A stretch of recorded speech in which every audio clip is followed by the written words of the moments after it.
Welcome to the very last presentation and online class here on Hepatica Week. My name is Bente Lilja Bye. I'm an earth science expert and a nature-loving gadget geek.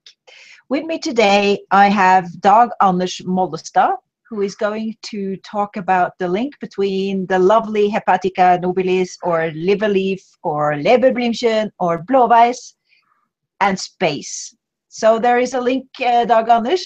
Dag Anders, I think you can introduce yourself as a start. Yes, my name is Dag Anders Moldestad, like you told us. I'm working at the Norwegian Space Center, and I'm especially working with Copernicus. I'm and Earth observation. I'm in the Copernicus committee for Norway, and also has been in the ECSA committees in Earth observation, and works with all kinds of Earth observation services and data here in Norway. Excellent.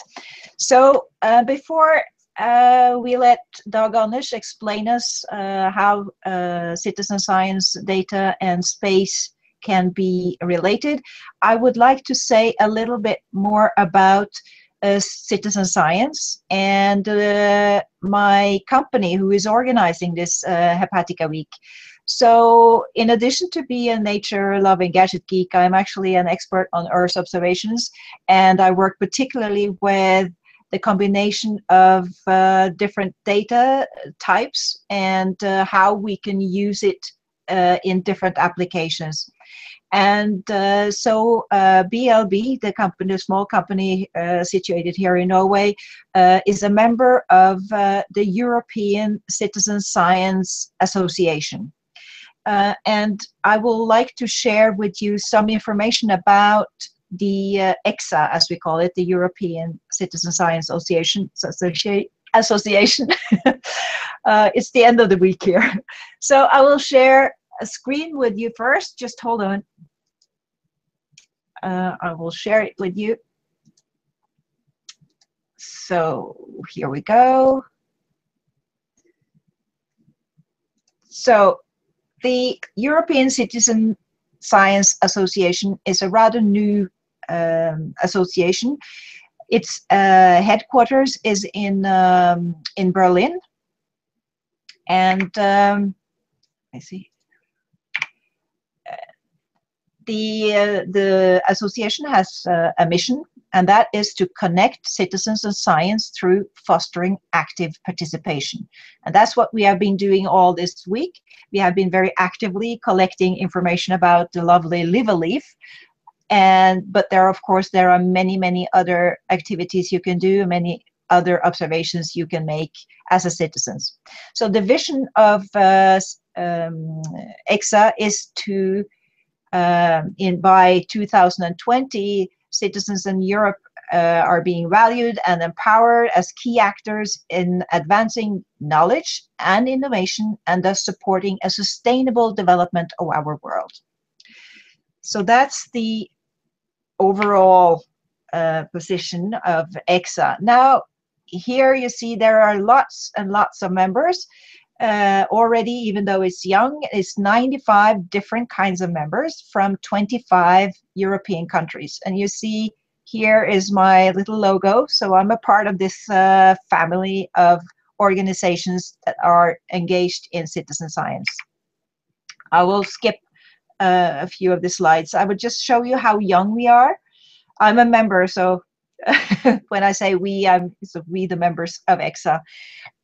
In 2014, that's when the more formal start of the organization happened, and a lot of activities went on in 2015. And this year, we will have the first ECSA international conference, and that will take place in Berlin in May. And Arne Berre, who presented here earlier today, he also informed you about this major event in European citizen science.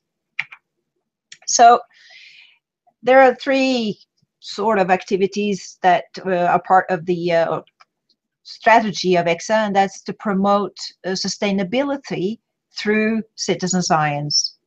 And it's also providing a think tank for citizen science and developing furthering participatory methods for cooperation and empowerment and impact. Just to give you a taste of what this community is doing, I will skip a bit. Citizens are international, and so is citizen science. So the European Citizen Science Association is very active in international cooperation. We have in the US, there's a very active citizen science community, and next week they are starting the Citizen Science Day. It's a National Citizen Science Day in the United States.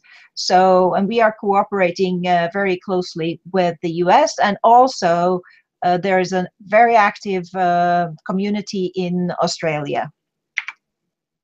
So I will skip this. We have developed some principles, and I will just come to what BLB is particularly interested in, and that is to make the data that we collect interoperable. And you heard more about that earlier today by Arne Jørgen Berre. And different issues related to data management. In order for us to be able to use the data we collect, for instance, with our mobile apps such as the My Seasons that you have heard about this week, there are certain things that needs to be facilitated, both in terms of technology, obviously, but also organizational and politically. There are issues to be solved in order for us to be able to use the data we collect. So that's the conference, and here you can make note of the date again. You are cordially invited to attend this conference. There will be, in addition to many interesting talks, there will be also, of course, campaigns and activities of citizen science character. So you can participate in many, many ways. And finally, I wanted to show you the enthusiastic group that work in the Citizen Science Association's secretariat or office in Berlin. They are very helpful and very enthusiastic about citizen science. So I think that's just a short introduction for you to citizen science. So now you know a little bit about it. You know that's there's a large community that is international. And so now I think we are ready to hear what are we doing with this data, and particularly it is very exciting to hear what we do with them with respect to what happens in space. So Dag Anders, can you tell us what fun and how useful citizen science data can be for space activities? Yes, I will try to do that. Hopefully you are soon seeing my presentation.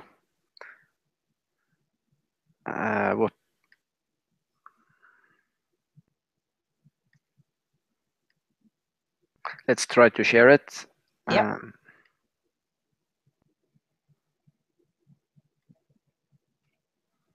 I have some problems getting it up, but okay, let's try this one.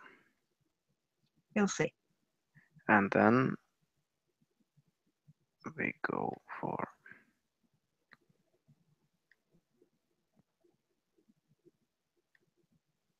Does it look okay now? Looks perfect. Okay, then we can start. So I will talk about citizen data for validation of satellite-based data and services. First, I will show a couple of examples that two Norwegian players in this field have done. And then I will talk a little bit more about the general picture for development in Europe with respect to satellite-based services based on Copernicus and the data we are getting out from the Sentinels and the potential for using citizen data as respect to validation of services. So first I will start with this pretty maybe a little bit confusing first slide. It's from the 2011 monsoon season in Thailand.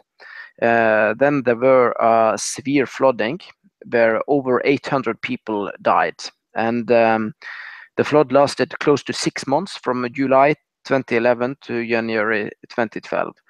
And in order to prevent further damages, accurate monitoring of the extent of the flood was required, and UNOSAT, an UN organization that is a technology-intensive program delivering imagery analysis and satellite solutions to relief and development organizations within and outside the UN system, with respect to humanitarian relief and so on, provided periodically updated flood maps based on using radar satellite images every few days for a period. And these were offered publicly. And both the Thai government, the Asian Disaster Prevention Center, and Google used them in their disaster management. But what they saw was that it was very difficult under this flood, with rainy conditions daily, to determine if an area was flooded or if it was reflections from wet surfaces like a motorway and so on. And therefore, they started using crowdsourced in situ photos in order to improve the situation and to get a better picture. And Ansur, which is a Norwegian company, which and a technology developer for visual situational awareness, and has developed this Assign software for emergency and disaster management. And this software sends georeferenced images quickly and reliable from the field to a server, and then it offers image analysts access to full photographic details and supports using any satellite or mobile communication and so on. And they put this Assign crowd app then forward, and they released a crowdsourcing version of this, which they then used in this Thai flood situation, and thereby improving the quality of the information from the satellite radar images for flooding. So that was a first example of use. Then we have a totally different field, and this one I have got a lot of slides from Rune Solberg, who did this project. He's working at the Norwegian Computing Center. The Norwegian Space Center funded it through the ESA Products program, and you had also the Research Institute Norut from the north was also part of it, and the Norwegian Geological Institute. So they were testing out and discovering snow surface hour from satellite and doing validation by crowdsourcing. And earlier it's a lot of snow parameters that you are able to have an idea about from space. Of course, snow extent is an obvious one, but they have also developed algorithms for surface temperature of snow, for snow grain size, and for snow surface wetness. And in order to find snow surface hour, they had to combine two parameters: the surface temperature of the snow and the snow grain size in a clever way. But first of all, what is snow surface hour, and why is it important? You see two beautiful pictures from the field of snow surface hour to the left, and in the right you see a cross section of a snowpack where you have this surface hour layer in the middle.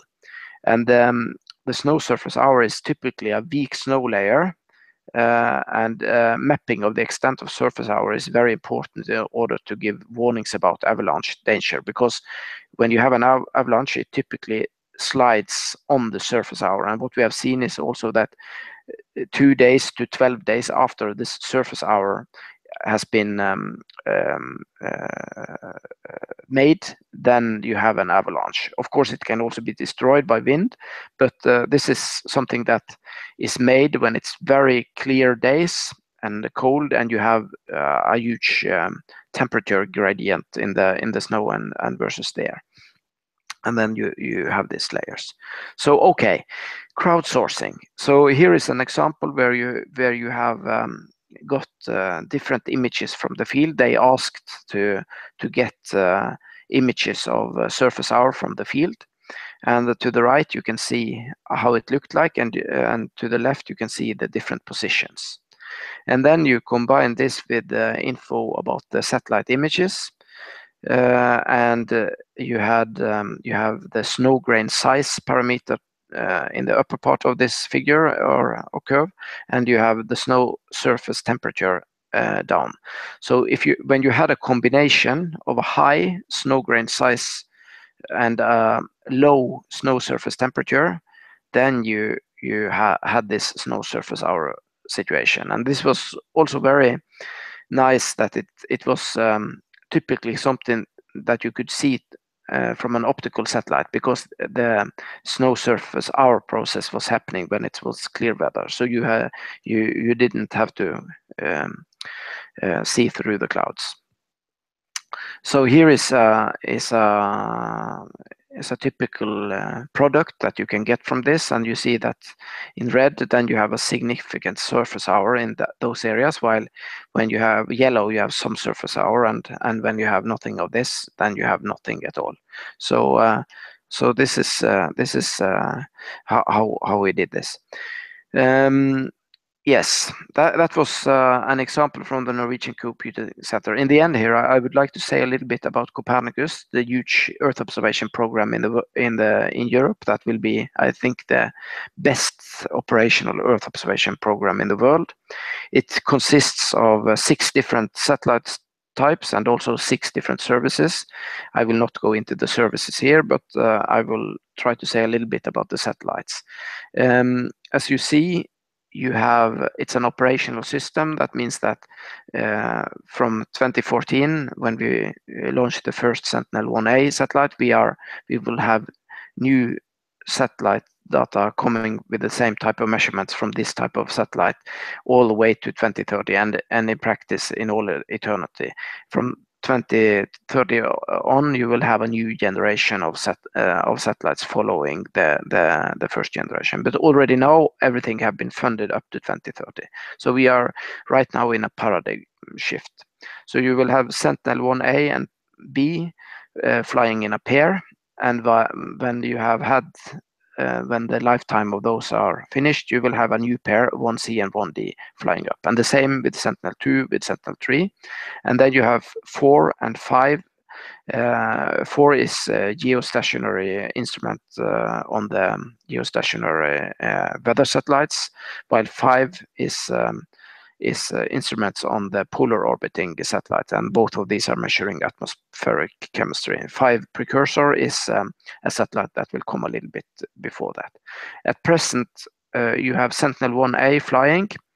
Sentinel-1B is going to be launched 22nd of April, 1 week from now. Sentinel-2A was launched last year, and the data is now flowing out of the system. Sentinel-3A was launched 1.5 months ago, and the data from that satellite will start flowing in from July. And then a little bit about the different things that the satellite can measure. And Sentinel-1 is a radar satellite with a typical 5 times 20 meter spatial resolution. On sea, it will be a little bit lower resolution. For Norwegian purposes, we will use this for oil spill monitoring, ship detection, sea ice monitoring, monitoring or mapping of rock slides, of avalanches, of movement over the glaciers and glacier velocity, of different snow and ice and flood risk. Sentinel-2 is an optical satellite, 10 meter resolution. That means 3 times better in each direction relative to Landsat, for instance. It gives global imaging every 5 days. And it's giving a large amount of different types of parameters. It has 13 spectral bands. It can be used for monitoring of protected areas, biological diversity, agriculture, land cover, forest health, deforestation, climate-related changes in vegetation and glaciers, natural runoff to rivers and lakes, urban green structure, and even pollen forecasting. for both of these two, Sentinel-1 and 2, have global imaging every 5 days when both of the satellites A and B are up. For Norway, it will be even better since we are far up north. In the high north in Norway, we will have images every day. In the south, we will have typically images every second day or every 1.5 days, I would say. Then we have Sentinel-3 with a suite of instruments. Some are having 250-meter resolution, like the ones that you are using for characterizing ocean color. And then you have instruments with 1 kilometer resolution measuring sea surface temperature. It's also measuring sea level, ocean circulation, wave height, and it can be used for characterizing, for instance, volcanic ash and also other aerosols. And 5P we talked a little bit about earlier. It's an atmospheric chemistry satellite. It's mainly for air pollution and quality and sulfates and nitrates and ozone, UV, and also aerosols and some other chemical components. Sentinel-6 is the last one. That is a continuation of the Jason measurements, and it will measure sea level, wave height, wind over sea. My last slide is we think there will be a huge possibility for development of both services for the public sector but also for the commercial sector. And here is a lot of different fields where you have potential for using these satellites. The important thing is that it's have a free and open data policy, so everybody are able to use this data for free. And we think that will mean that the potential for making services based on Earth observation will explode. We knew from when they released Landsat data for free that they had 100 times amount of use after 3 years compared to 30 years of having a data policy where you had to buy the data. And here you have one satellite that is kind of similar to Landsat, the Sentinel-2, but has 3 times better resolution in both the X and the Y direction, and you have 5 more satellites in addition. So we see a really huge potential for this. Then back a little bit to crowdsourcing. Of course, when you are going to make brand new services, brand new, quite complex services, when you are going to learn about signatures from the 13 spectral bands and how you should combine this to try to measure from satellite exactly the type of vegetation or some kind of biology that you want to characterize. Of course, it will be extremely important to have crowdsourcing data for proving this, but also in a lot of different disciplines. And I don't think I will read up all the different potential market opportunities that this will hopefully open up, but it's a huge potential, and I hope that you will use it. So thank you.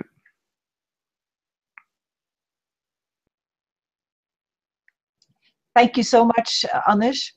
It was great. I mean, it's quite impressive to see how much use we can make out of both of obviously space-based data, but also the importance of citizen science created data or crowdsourcing. It's a great potential. And you mentioned you gave us a very broad overview with some typical Norwegians example, I would say. Of course.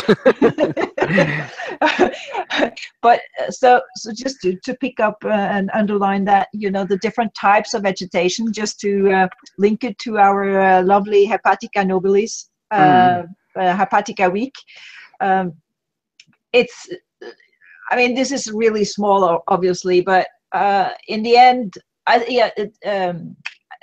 Christian Hittich, who worked on phenology, he went into more detail on vegetation and, you know, the importance of actually monitoring when these flowers come.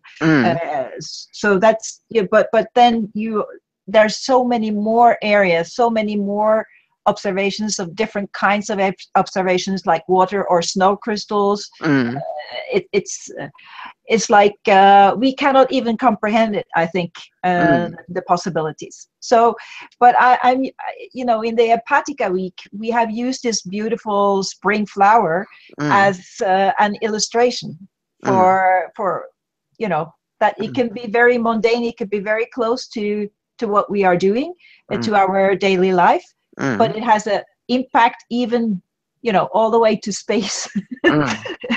So, yeah, I think also that I did not mention growing season so much, but of course that is something that obviously we will be able to look at here, and also the satellite measurement is not always the most important measurement. It can be, it's often a combination of in situ or ground truth data or citizen data or stations and models, and then the satellite data. And some of these data you get very often, some you just get every day, and some might get only every week or every month. So it's a combination of this. And I think agriculture also, with different types of agriculture or different things you can eat, food types and so on, is very interesting also with respect to this. So please use your fantasy and imagination in order to test out the data and see what you're able to do. Yes, I hope that you thank you, Anders, Dag Anders. But I hope that everybody who has followed or will watch this later get inspired by all the potential, the possibilities. Each and every one of us can actually contribute to science. So by taking pictures of this little flower, you have seen how you can do it. We have given you a step-by-step guide, a guidance to become a scientist actually this week, the Hepatica week. You download an app, very easy. You take a picture. It's being sent to global professional data archives. And then you, Dag Anders, is, you know, finishing this and telling you it has enormous importance for many applications. So, I mean, it should be possible to watch these videos now, the series, learn how to get started. You see how the quality is being taken care of, and you see the enormous potential and the usefulness of the data. So there's nothing that is hindering you to become a scientist. So with that, I think we will close this this week. I will show you how you can keep on following what we are doing in citizen science, particularly, and science and Earth observations also in general. I will share a screen with you first, so that you can see where to go. It's easier. So this week you have been able to follow Planet Bye every day on Periscope with live broadcast from the Norwegian forest. In the continuation, it will also be possible to follow Planet Bye. It will not be all about Hepatica nobilis or liver leaf. It will be other subjects, of course. But we will also, on this channel, we will also inform you on where you can find follow-ons on this particular Hepatica week on different applications of space-based data. For instance, like Dag Anders concluded with today, there's a great potential. So we will continue to tell the story. We will add on in the future. So just follow that channel if you find this is interesting. And to find all the material that you have seen this week, you can continue to follow on Hepatica, the hashtag Hepatica Week, and there you will find all the material collective. We will collect all the material there, so you will be able to find it if you are interested to see the archive.